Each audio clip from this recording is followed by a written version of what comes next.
మేడిగడ్డకి barrage site shift చేసి 38,500 కోట్ల project cost ని 80,000 కోట్లకు పెంచారు. ఆయకట్టు సుమారు సేమ్. ముందున్న ప్రాజెక్టు ద్వారా ఒక్క లిఫ్ట్ ద్వారా ఎక్కువ గ్రావిటీ ద్వారా ఎల్లంపల్లికే నీళ్లు రావాలి. వీళ్ళు రూపొందించిన ప్రాజెక్టులో 3 లిఫ్ట్ల ద్వారా ఎల్లంపల్లికే నీళ్లు రావాలి.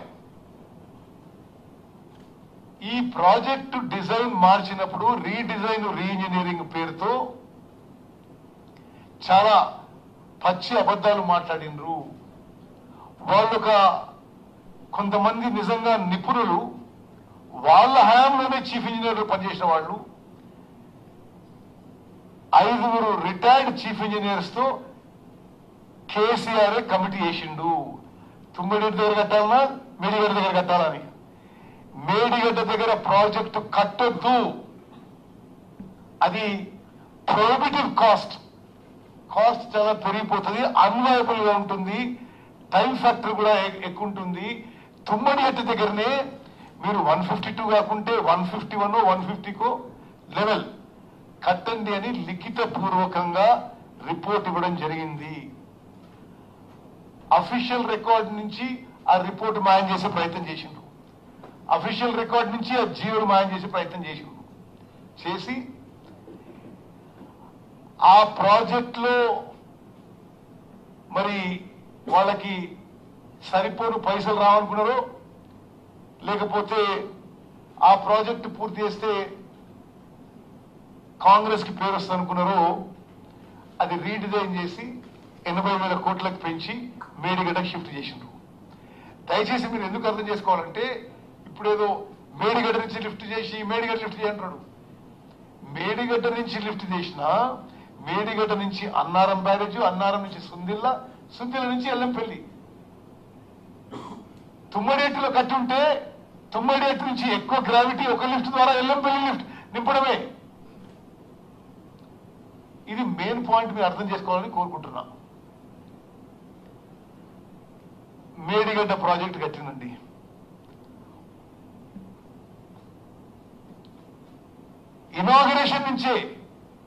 ఇనాగరేషన్ నుంచే ప్రారంభోత్సవం నుంచే ఈ 3 బ్యారేజీలో ప్రాబ్లం మొదలైనవి, లీకేజీ మొదలైనవి. On record irrigation department records లోనే అప్పుడే ఈ ప్రాబ్లమ్స్ వస్తున్నాయి అని చెప్పి ఇరిగేషన్ డిపార్ట్మెంట్ మేడిగడ్డ బ్యారేజ్ విషయంలో ఎల్ఎన్టీకి లెటర్ రాయడం జరిగింది. 2019లో ఇనాగరేషన్ అయిన కొన్ని మాసాలకే ప్రాజెక్టులో ఏదో ప్రాబ్లం ఉంది, లీకేజ్ అవుతుంది అని ఇరిగేషన్ డిపార్ట్మెంట్ ఎల్ఎన్టీకి లెటర్ రాయడం జరిగింది. అప్పుడు ఇరిగేషన్ ముఖ్యమంత్రి కేసీఆర్, ఇరిగేషన్ మినిస్టర్ కేసీఆర్ 4 ఏళ్ల పాటు అనేక విషయాల్లో ఇరిగేషన్ డిపార్ట్మెంట్ కి కడుతున్న కాంట్రాక్టర్లకి చాలా కరెస్పాండ్ జరిగింది. అంటే ఈ ప్రాబ్లం ఏదో చివరిగా రాలే, మొదటి నుంచే మొదలైంది. ఇది అందరూ ఈ ప్రాజెక్టు ఎగ్జామిన్ చేసిన వాళ్ళందరూ కూడా poor design, poor construction, poor planning, poor operation maintenance అని లిఖిత పూర్వకంగా ఇవ్వడం జరిగింది. ఆన్ రికార్డ్ ఈ భారతదేశంలో ఎంతమంది ఎక్స్పర్ట్స్ ఉన్నారో అంతమంది మేడిగడ్డ, అన్నారం, సుందిల్ల బ్యారేజెస్ లో ఫౌండేషన్ డిజైన్ లో కూడా లోపాలు జరిగినాయి. సరిగా సాయిల్ టెస్టింగ్ కూడా సరిగ్గా జరగలేదు. చాలా స్పష్టంగా చీఫ్ ఇంజనీర్ సిడిఓ కానీ వాళ్ళు కానీ అనేక సందర్భాల్లో వాళ్ళు చేసిన హడావిడికి సరైన సమయం కూడా ఇవ్వలేదు. ప్రాజెక్ట్ డిజైన్ కి ఇంకో ముఖ్యమైన విషయం మీకు చెప్పాలి. తుమ్మడేట్టు నుంచి మేడిగడ్డకి ప్రాజెక్ట్ షిఫ్ట్ చేసినప్పుడు అక్కడ నీళ్లు లేవు అని ఒక పచ్చి అబద్ధం రికార్డు చేసి ప్రాజెక్ట్ డిజైన్ మార్చింది. మేము అన్ని రికార్డ్స్ పరిశీలించినాము. సెంట్రల్ వాటర్ కమిషన్ ఈ దేశంలో నీటి విషయంలో అత్యున్నత స్థాయి గవర్నమెంట్ ఆఫ్ ఇండియా సంస్థ. ఒక సంవత్సరం కాదు,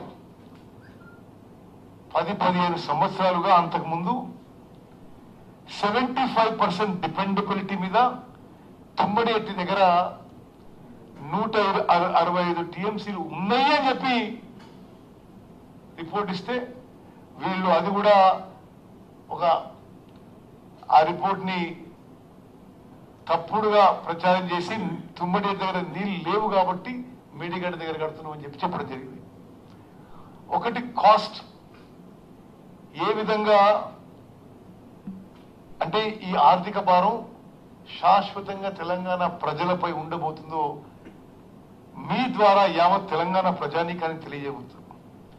ఇదేమన్నా కేసీఆర్ కేటీఆర్ వాళ్ళ జేబుల నుంచి పైసలు ఖర్చు పెట్టి కడితే అదొక విధం. ఏం బ్రదర్, వాళ్ళు మనందరినీ తాకట్టు పెట్టి, మన పిల్లల్ని వాళ్ళ పిల్లల్ని తాకట్టు పెట్టి స్వతంత్ర భారతదేశంలో ఎక్కడా లేని విధంగా ఎప్పుడు కూడా development long gestation power projects, power కానీ ఇరిగేషన్ కానీ ఇన్ఫ్రాస్ట్రక్చర్ ప్రాజెక్ట్స్ కి లో కాస్ట్ ఇంట్రెస్ట్ పై లోన్స్ తీసుకొస్తారు. వీళ్ళు high cost short term loans తీసుకొచ్చి ఈ రాష్ట్రంపై శాశ్వతంగా ఫైనాన్షియల్ బర్డన్ నెట్టేసింది. మనని